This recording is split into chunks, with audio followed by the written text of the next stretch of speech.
Before I begin, I want everyone in the audience to close your eyes. Now, imagine a scenario where you're deep diving into the ocean. Maybe you're on a work trip of some sort.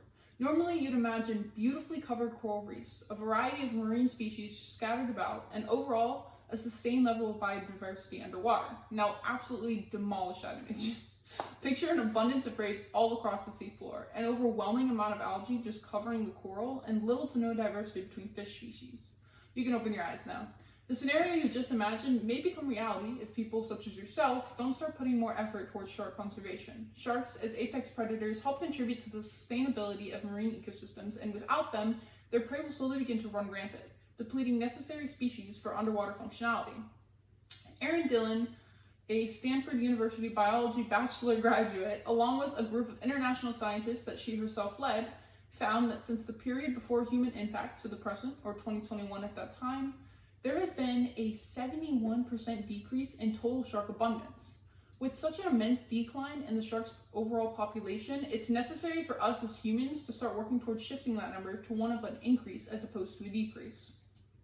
Hi, my name is Alex Chase, and today I'm going to present to you the importance of shark conservation and why it's so integral now more than ever to focus on bringing awareness to the rapidly declining number of sharks throughout the world's waters. By the end of my speech, you'll have a better understanding of shark roles in the ocean's ecosystem. This will allow you to begin taking action and spreading the word of conservation for these marine animals. Throughout my presentation, I will be covering three main points: the various impactful actions sharks take, their effect on Earth's ecosystem, and the main dwindlers to the overall shark population. Sharks are often seen as villainous apex predators in media, but with this negative image has severely influenced the amount of support these species actually receive. Despite being extremely vital to the world's survival, there have been huge increasing demands for sharks in food and monetary situations, and the population of this marine animal is rapidly depleting as we speak. Without sharks, the future of the entire world as you know it could be threatened, and at the rate we're going, extinction may not only stop at sharks. Before I actually get into the material, I'd like to address a pretty common misconception. As I mentioned before, sharks are often negatively perceived in the media. Ipsos, a market research company, has even found that approximately 51% of Americans are absolutely horrified by sharks. Despite this large number, these fears are pretty irrational, as very few attacks actually occur without some sort of instigator or provocative actions from humans. In just the US, lawnmowers kill about 70 people per year. That's 14 times the amount sharks kill worldwide. These frequent attacks are giving sharks a bad name online and contributing to a lack of effort towards their conservation. Now that I've given a general introduction to the topic, I'd like to address my very first point. What actions do sharks actually take in the water? Well, let's begin with their diets. Sharks are considered apex predators. That means they have very few natural predators themselves. This means they eat practically anything under them in the food chain. This aspect of their diet allows them to regulate marine ecosystems, constantly balancing the abundance of their prey. Along with their diet, sharks also allow for coral reefs and seagrass habitats to thrive by instilling fear into various species that may have the possibility of overfeeding on these areas. While sharks, of course, don't specifically target these animals, just their presence alone affects the distribution of their prey in ocean habitats. So, while what sharks do underwater is pretty important to marine ecosystems, why is it so important if it doesn't directly affect us as humans? Well, that's actually a pretty frequent misunderstanding. Sharks actually do directly affect the way humans live and how the Earth itself survives. Sharks, along with other larger marine animals, store an abundance of carbon in their bodies that allow the ocean to store carbon rather than releasing it into the air. With fewer and fewer of these animals, carbon levels in the atmosphere are continuing to increase, allowing for the acceleration of global warming at a rapid pace. We already know that sharks create a healthy balance underwater, but why does that affect us? This balance allows for sharks to keep that species that overproduce under wraps.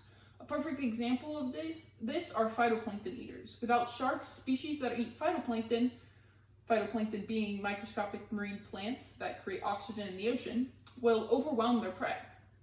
This is happening even now.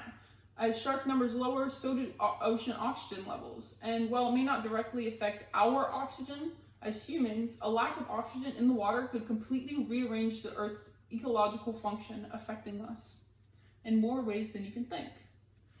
So now that you're more aware of how impactful sharks really are, what's actually depleting their numbers so significantly? Well, before I get too much into detail, I'd like to address the lack of urgency regarding fishing and finning. Despite the evidence, people have little to no grasp on just how significant of a role these two activities have on the shark population.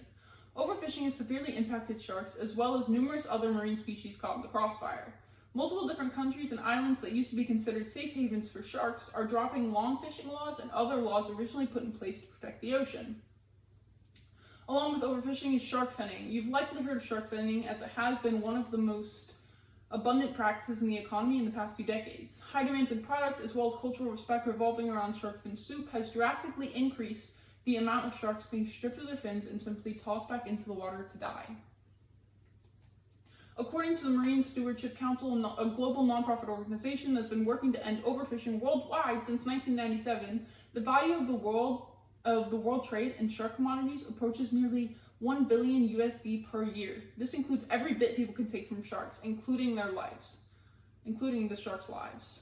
Now that you've heard my speech and have a better grasp as to why sharks are so necessary and what's so severely dropping their numbers, how many of you are going to go off and finish college with a marine biology degree and go physically help reduce the number of shark lives lost on a daily basis? Okay, maybe that's a bit too much to ask, but how many of you are willing to fill out a couple of small online petitions in order to help reinforce more fishing laws and provide some more sea sanctuaries for marine animals as a whole? In only a few clicks, you'll be positively contributing to shark conservation efforts, slowly helping us bring in some beneficial change to the ocean's ecosystems. On the screen here, I've just provided some sites that you can, or don't have to, I guess, go to and fill out some surveys. Thanks for listening.